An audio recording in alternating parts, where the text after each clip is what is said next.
ओम शांति। आज 28 सितंबर 2024 के साकार मधुर महावाक्य हैं। आज की मधुर मुरली में बाबा ने विशेष रूप से याद दिलाया कि बाबा से पूरा वर्षा कैसे ले सकते हैं। निराकार शिव बाबा ब्रह्मा तन के द्वारा हमें ज्ञान देते हैं, वरदान देते हैं, स्वर्ग की बादशाही देते हैं। पूरा वर्षा लेने के लिए क्या पुरुषार्थ करना है? उसके लिए पुरुषार्थ करना है, बाबा को अपना वारिस बनाना है। जितना जो बच्चे वारिस बनाते हैं उतना ही वो भी वर्षे के अधिकारी बन जाते हैं। पूरा पवित्र बनेंगे तो भी वर्षे के अधिकारी बनेंगे। कोई बाबा से मिलने आते हैं, बाबा पूछते हैं कितने बच्चे हैं? कहते हैं 5 बच्चे हैं, छठा बच्चा शिव बाबा। तो बाबा ने कहा वो बड़ा बच्चा हुआ ना। बाबा को वारिस बनाना, बाबा के साथ संबंध जोड़ना, ये भी बाबा की स्मृति को बढ़ाता है, याद दिलाता है।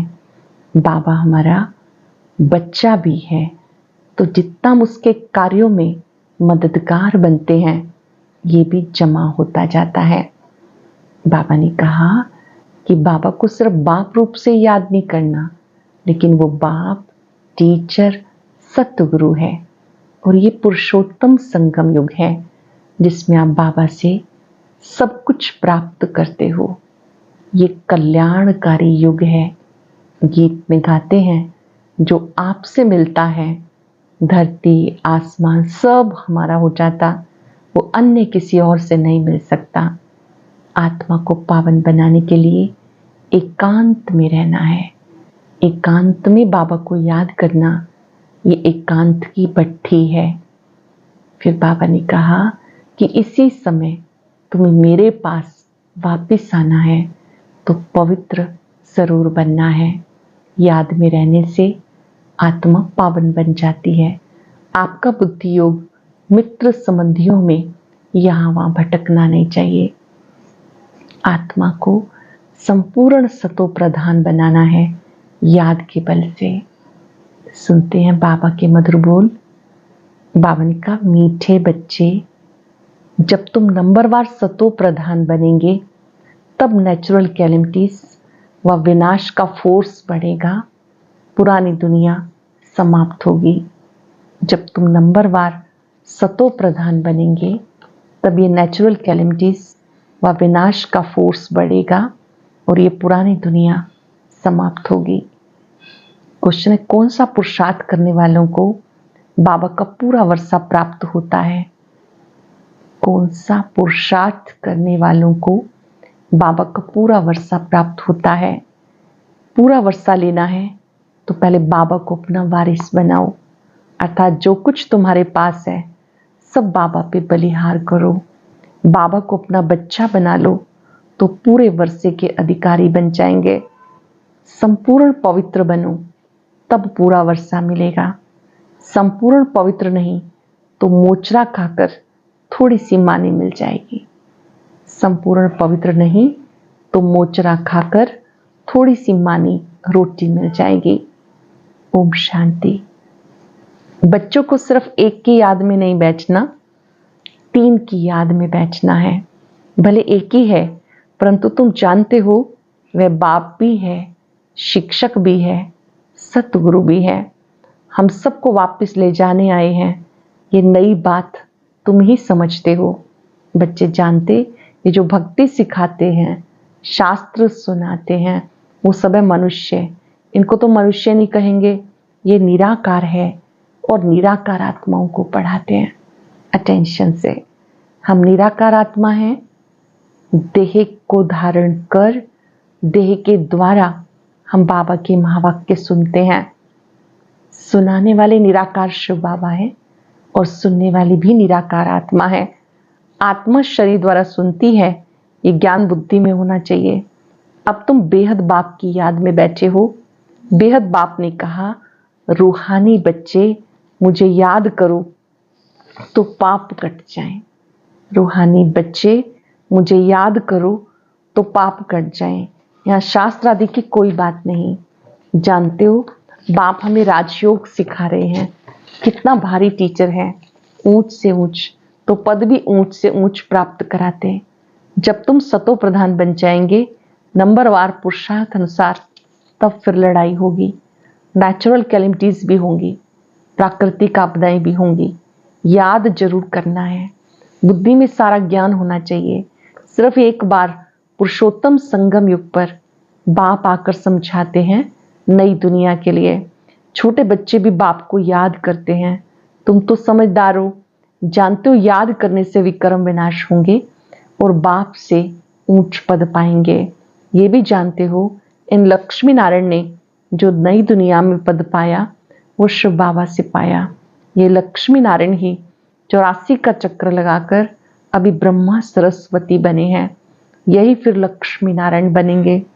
अब तुम पुरुषार्थ कर रहे हो, सृष्टि के आदि मध्यंत का तुम्हें ज्ञान है। अब तुम अंधश्रद्धा से देवताओं के आगे माथा नहीं झुकाएंगे। देवताओं के आगे मनुष्य जाकर अपने को पतित सिद्ध करते, कहते आप सर्वगुण संपन्न हो, हम पापी विकारी हैं, कोई गुण नहीं। तुम जिनकी महिमा गाते थे अब तुम स्वयं बन रहे हो। तुम जिनकी महिमा गाते थे अब वो आप स्वयं बन रहे हो। कहते हैं बाबा ये शास्त्र आदि कब से पढ़ना शुरू हुआ? बाबा कहते जब से रावण राज्य शुरू हुआ।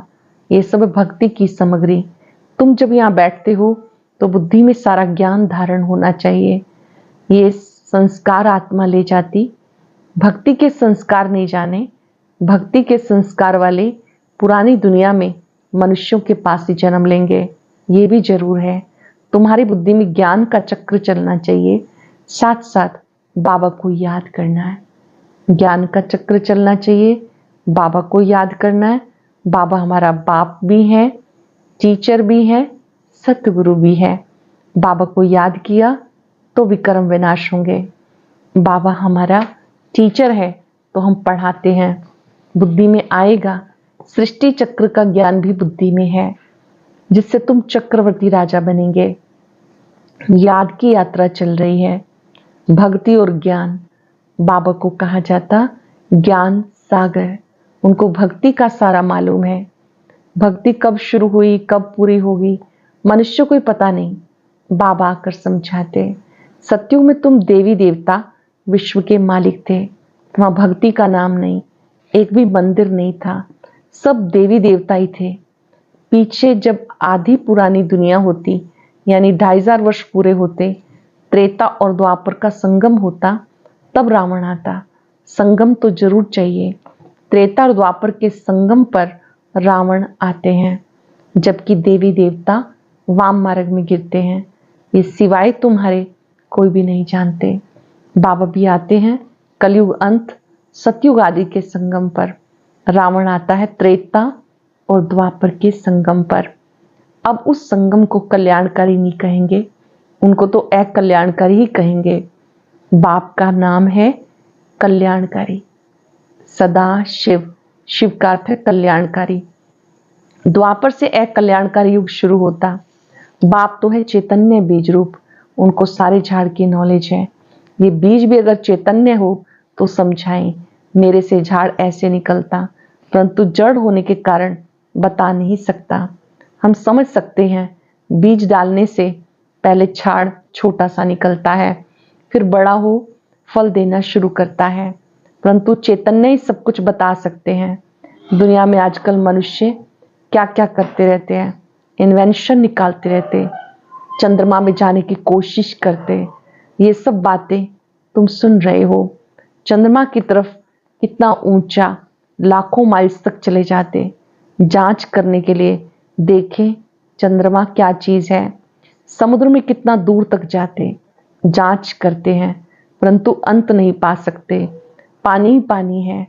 एरोप्लेन में ऊपर जाते, उनको पेट्रोल इतना डालना है जो फिर वापस भी आ सके। आकाश बेहद है ना, सागर भी बेहद है। जैसे ये बेहद का ज्ञान सागर है, वो है पानी का बेहद का सागर। आकाश तत्व भी बेहद है, धरती भी बेहद है। चलते जाओ, सागर के नीचे फिर धरती है। पहाड़ी किस पर खड़ी है? धरती पर। फिर धरती को खोदते हैं, पहाड़ निकल आता, उसके नीचे फिर पानी निकल आता। सागर भी धरनी पर है, उसका कोई अंत नहीं पा सकते। और कहाँ तक पानी है, कहाँ तक धरती है? परम पिता परमात्मा जो बेहद का बाप है, उनके लिए बेअंत नहीं कहेंगे। मनुष्य भले कहते हैं ईश्वर बेअंत है, माया भी बेअंत है, परंतु तुम समझते हो ईश्वर तो बेअंत हो ही नहीं सकता। बाकी आकाश बेअंत है। ये 5 तत्व हैं, आकाश, वायु, ये 5 तत्व तमो प्रधान बन जाते। धरती, आकाश, अग्नि, वायु, जल, जब ये तमो प्रधान बन जाते हैं, तब बाबा आकर सतो प्रधान बनाते। कितनी छोटी आत्मा है, 84 जन्म भोगती है। ये चक्र फिरता रहता, ये अनादि नाटक है, इसका अंत नहीं होता। ये परंपरा से चलाता, ये अनादि नाटक है, इसका अंत नहीं होता। परंपरा से चलाता, कब से शुरू हुआ ये कहें तो फिर अंत भी हो। बाकी ये सब बातें बाबा समझाते हैं, कब से नई दुनिया शुरू होती, फिर पुरानी होती। ये 5000 वर्ष का चक्र है जो फिरता ही रहता है। अब तुम जानते हो, बाकी उन्होंने तो गपूड़ा लगा दिया। शास्त्रों में लिखा सत्युग की आयु इतने लाखों वर्ष है। मनुष्य सुनते सुनते उनको ही सच समझ लेते। ये पता नहीं पड़ता कि भगवान कब आते हैं, कब परिचय देते हैं। ना जानने के कारण कह देते कलयुग की आयु 40,000 वर्ष है। जब तक तुम ना समझाओ, अब तुम निमित्त हो समझाने के लिए कि ये कल्प 5000 वर्ष का है, ना कि लाखों वर्ष का। भक्ति मार्ग की कितनी सामग्री है। मनुष्यों का पैसा होता है तो फिर खर्चा करते हैं। बाबा कहते हैं मैं तुम्हें कितने पैसे देके जाता हूँ, बेहद का बाप जरूर बेहद का वर्षा देंगे। इससे सुख मिलता है, आयु बड़ी होती है। बाबा बच्चों को कहते मेरे लाडले बच्चे आयुष्मान भव। वहां तुम्हारी आयु 150 वर्ष रहती है, कभी काल नहीं खा सकता। वहां कभी अकाले मृत्यु नहीं होगी। वहां तुम बहुत सुखी रहते हो, इसलिए कहा जाता सुख धाम। आयु भी बड़ी होती, धन भी बहुत मिलता, सुखी भी बहुत रहते हो, कंगाल से सिरताज बन जाते हो। तुम्हारी बुद्धि में है बाप आते हैं देवी देवता धर्म की स्थापना करने। वो तो जरूर छोटा झाड़ होगा, वहां है ही एक धर्म, एक राज्य, एक भाषा। उसे कहा जाता विश्व में शांति। सारे विश्व में हम ही पाठधारी हैं, ये दुनिया नहीं जानती। अगर जानती हो तो बताए कब से कब हम पार्ट बजाते हैं। अब तुम बच्चों को बाबा समझा रहे हैं, गीत में भी है बाबा से जो मिलता वो और कोई से नहीं मिलता। सारी पृथ्वी आसमान सारी विश्व की बादशाही देते हैं। ये लक्ष्मी नारायण विश्व के मालिक थे। फिर बाबा ने जो राजाएं, बाबा बाद में जो राजाएं आदि होते वो भारत के थे। गायन भी है जो बाबा देते हैं वो और कोई दे नहीं सकता। बाबा आकर प्राप्ति कराते हैं। तो इस सारा ज्ञान बुद्धि में रहना चाहिए जो कोई को भी समझा सको। इतना समझने का है। अब समझा कौन सकता है? जो बंधन मुक्त हो। बाबा के पास जब कोई आते हैं तो बाबा पूछते हैं कितने बच्चे हैं, कहते हैं 5 बच्चे अपने हैं, छठा बच्चा शिव बाबा है। तो जरूर सबसे बड़ा बच्चा ठहरा ना। शिव बाबा के बन गए तो शिव बाबा अपना बच्चा बनाए, विश्व का मालिक बना देते हैं। बच्चे वारिस हो जाते। ये लक्ष्मी नारायण शिव बाबा के पूरे वारिस हैं। आगे जन्म में शिव बाबा को सब कुछ दिया। ये इतने ऊंचे ऐसे नहीं बने, इन्होंने पहले अपना सब कुछ सफल किया। तो वर्षा जरूर बच्चों को मिलना चाहिए। बाबा ने कहा मुझे वारिस बनाओ, फिर दूसरा कोई नहीं। कहते बाबा सब कुछ आपका है, आपका फिर हमारा है। आप हमें सारे विश्व की बादशाही का वर्षा देते हो, क्योंकि तुमको जो कुछ था वो दे दिया। ड्रामा में नूंद है ना, अर्जुन को विनाश भी दिखाया तो चतुर्भुज भी दिखाया। अर्जुन कोई और तो नहीं है, इनको साक्षात्कार हुआ। देखा राजाई मिलती है तो क्यों ना शिव बाबा को वारिस बनाऊं, वो फिर हमें वारिस बनाते। ये सौदा बहुत अच्छा है। हम बाबा को वारिस बनाते हैं, बाबा हमें अपना वारिस बनाते। ये सौदा बहुत अच्छा है। कभी कोई से कुछ पूछा नहीं, गुप्त सब कुछ दिया। इसे कहा जाता गुप्त दान। किसको क्या पता इनको क्या हो गया, किन्होंने समझा इनको वैराग आया, शायद सन्यासी बन गया। तो ये बच्चियां भी कहती हैं 5 बच्चे अपने हैं, बाकी 1 बच्चा हम इनको बनाएंगे। इसने भी सब कुछ बाबा के आगे रख दिया जिससे बहुतों की सर्विस हो। बाबा को देख सबको ख्याल आया, सब घर बार छोड़ भाग गए। वहां से हंगामा शुरू हो गया। घर बार छोड़ने की उन्होंने हिम्मत दिखाई। शास्त्रों में लिखा बट्ठी बननी थी क्योंकि उनको एकांत जरूर चाहिए, सिवाय बाप के किसी की याद ना रहे। आत्मा को पावन बनाना है तो एकांत चाहिए, बट्ठी चाहिए। बट्ठी करेंगे, तपस्या करेंगे तो आत्मा पावन बनेगी। सिवाय बाप के कोई याद ना रहे, मित्र संबंधियों आदि की भी याद ना रहे, क्योंकि आत्मा जो पतित बनी उसको पावन जरूर बनाना है। बाबा कहते ग्रस्त व्यवहार में रहते पवित्र बनो, इसी पे मुसीबत आती है। कहते स्त्री पुरुष के बीच में झगड़ा डालने वाला ज्ञान है, क्योंकि एक पवित्र बने दूसरा ना बने तो आपस में कॉन्फ्लिक्ट हो जाता है। बाबा ने कहा फिर तो जब एक चलता है दूसरा नहीं चलता है तो आपस में खींचातान हो जाती है। इसी पर ही बहुत लोगों को आश्चर्य लगने लगा कि ये क्या हुआ, इतने सब भागते हैं, मनुष्यों में समझ नहीं है। कहते हैं कि कोई ताकत है, ऐसा तो कभी हुआ नहीं जो अपना घर बार छोड़कर भागे। ड्रामा में ये सब चरित्र शिव बाबा के हैं। कोई हाथ खाली भागे ये भी खेल है, घर बार आदि सब छोड़कर भागे, कुछ भी याद नहीं रहा। बाबा याद कर रहे हैं स्थापना के समय को। 1936 में 37 में जब शिव बाबा ब्रह्मा तन में आए तो कितने ही लोगों ने परिवार के परिवार समर्पित हो गए। बाबा ने कहा शुरू में एक संगठन बनना था तो ये सब आवश्यक था। अभी बाबा की श्रीमत है, जो जहां पर है वहां रहते हुए अपने को आत्मा समझ बाबा को याद करना है। अभी आत्माएं मनुष्य से देवता बनने की नॉलेज शिव बाबा से ले रही हैं। बाकी सिर्फ ये शरीर है जिससे काम करना है। आत्मा को भी याद की यात्रा से पावन बनाना है, तभी पवित्र आत्माएं वापस जा सकती हैं। स्वर्ग में अपवित्र आत्मा तो जा ना सके, कायदा नहीं। मुक्ति धाम में पवित्र ही चाहिए। पवित्र बनने में कितने विघ्न पड़ते। आगे कोई सत्संग आदि में जाने के लिए रुकावट थोड़ी होती थी, और कोई सत्संग में ऐसे रुकावट नहीं होती, कहाँ भी चले जाते थे। यहाँ पवित्रता के कारण विघ्न पड़ते हैं। ये तो समझते हैं पवित्र बनने बिगर वापस नहीं जा सकते। धर्मराज द्वारा मोचरा खाना पड़े फिर थोड़ी मानी मिलेगी। मोचरा नहीं खाएंगे तो पद भी अच्छा मिलेगा। पावनी का अगर मान लीजिए श्रीमत के अनुसार कर्म नहीं करते हैं तो मोचरा खाना पड़ेगा, पहले सजाएं फिर थोड़ी सी मानी मिल जाएगी। मोचरा नहीं खाएंगे तो पद भी अच्छा मिलेगा, ये समझ की बात है। बाबा कहते मीठे बच्चे तुमको हमारे पास आना है, ये पुराना शरीर छोड़ पवित्र आत्मा बन के आना है। फिर जब 5 तत्व सतो प्रधान नए हो जाएंगे तो तुम्हें शरीर भी नया सतो प्रधान मिलेगा। सारी उथल पाथल हो नए बन जाएंगे। जैसे बाबा इनमें आकर बैठते हैं वैसे आत्मा बिना तकलीफ के गर्भ महल में जाकर बैठेगी। जैसे निराकार श्री बाबा ब्रह्मा बाबा की भ्रिकुटी में बैठते हैं, ज्ञान देते हैं, ऐसे स्वर्ग में भी गर्भ महल होगा, बिना कोई तकलीफ के आत्मा पुनर्जन्म लेगी। फिर जब समय होता है तो बाहर आ जाती, जैसे बिजली चमक जाती, क्योंकि आत्मा पवित्र है। ये सब ड्रामा में नूंद है। अच्छा, मीठे मीठे सिक्ख लदे बच्चों प्रति माता पिता बाप दादा का याद प्यार, गुड मॉर्निंग। रूहानी बाप की रूहानी बच्चों को नमस्ते, रूहानी बच्चों की रूहानी बाप दादा को याद प्यार, नमस्ते, गुड मॉर्निंग। शुक्रिया बाबा, शुक्रिया। धारणा के लिए सार।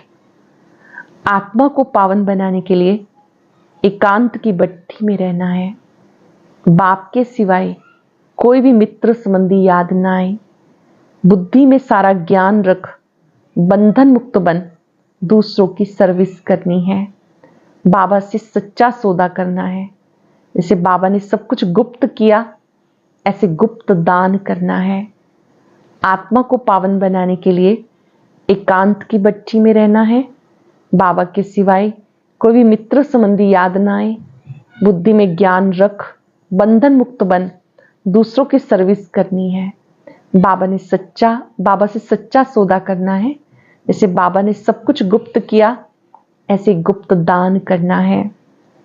वरदान है माया के विकराल रूप के खेल को साक्षी होकर देखने वाले माया जीत भव। माया के विकराल रूप के खेल को साक्षी होकर देखने वाले माया जीत भव। माया को वेलकम करने वाले उसके विकराल रूप को देखकर घबराते नहीं। साक्षी होकर खेल देखने में मजा आता है, क्योंकि माया का बाहर से शेर का रूप है, लेकिन उसमें ताकत बिल्ली जितनी भी नहीं है। सिर्फ आप घबराकर उसे बड़ा कर देते हो, क्या करूं, कैसे होगा। लेकिन ये याद रखो, जो हो रहा है वो अच्छा, जो होने वाला है वो और अच्छा। साक्षियों के खेल देखो तो माया जीत बन जाएंगे। माया को वेलकम करने वाले उसके विकराल रूप को देखकर घबराते नहीं। साक्षी होकर खेल देखने में मजा है। साक्षी दृष्टा कोई भी दृश्य को देखता है, समझता है, तुरंत प्रतिक्रिया नहीं करता। मेरा क्या रोल होना चाहिए उस पर फोकस रखता है। माया का बाहर से शेर का रूप है, लेकिन उसमें ताकत बिल्ली जितनी भी नहीं है। सिर्फ आप घबराकर उसे बड़ा कर देते हो, क्या करूं, कैसे होगा। लेकिन ये याद रखो, जो हो रहा है वो अच्छा, जो होने वाला है वो और अच्छा। साक्षियों के खेल देखो तो मायाजीत बन जाएंगे। स्लोगन है, जो सहनशील हैं वो किसी के भाव स्वभाव में जलते नहीं। व्यर्थ बातों को एक कान से सुन दूसरे से निकाल देते हैं। जो सहनशील हैं वो किसी के भी भाव स्वभाव को देखकर कभी जलते नहीं, व्यर्थ की बातों को एक कान से सुनकर दूसरे से निकाल देते हैं। आज हम सब याद रखेंगे, मैं सहनशील आत्मा हूं, साक्षी दृष्टा हूं। इस संसार के खेल को, माया के खेल को साक्षी होकर देखेंगे। जैसे बाबा इस संसार को साक्षी होकर देखते हैं। कोई भी दृश्य से अप्रभावित रहते हैं। बाबा की याद से अपने में इतनी शक्ति भरे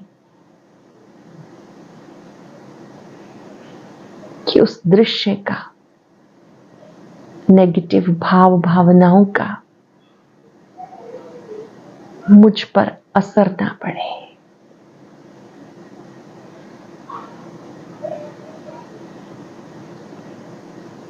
अपने को इतना शक्तिशाली बना ले,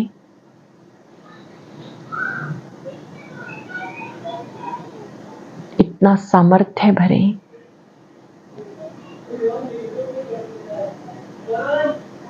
माया की दूर से ही पहचान आ जाए। कमजोर विचार माया है।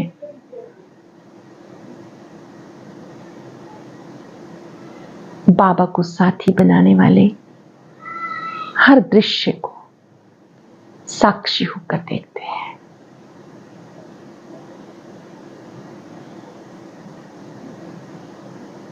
बाबा की शक्तियां फाउंटेन की तरह मुझ में समा रही हैं। मैं साक्षी दृष्टा हूं, सहनशील आत्मा हूं। किसी का कोई भी भाव स्वभाव साक्षी होकर देखेंगे, सकाश देंगे। बाबा से शक्ति लेते जाए, सबको देते जाए।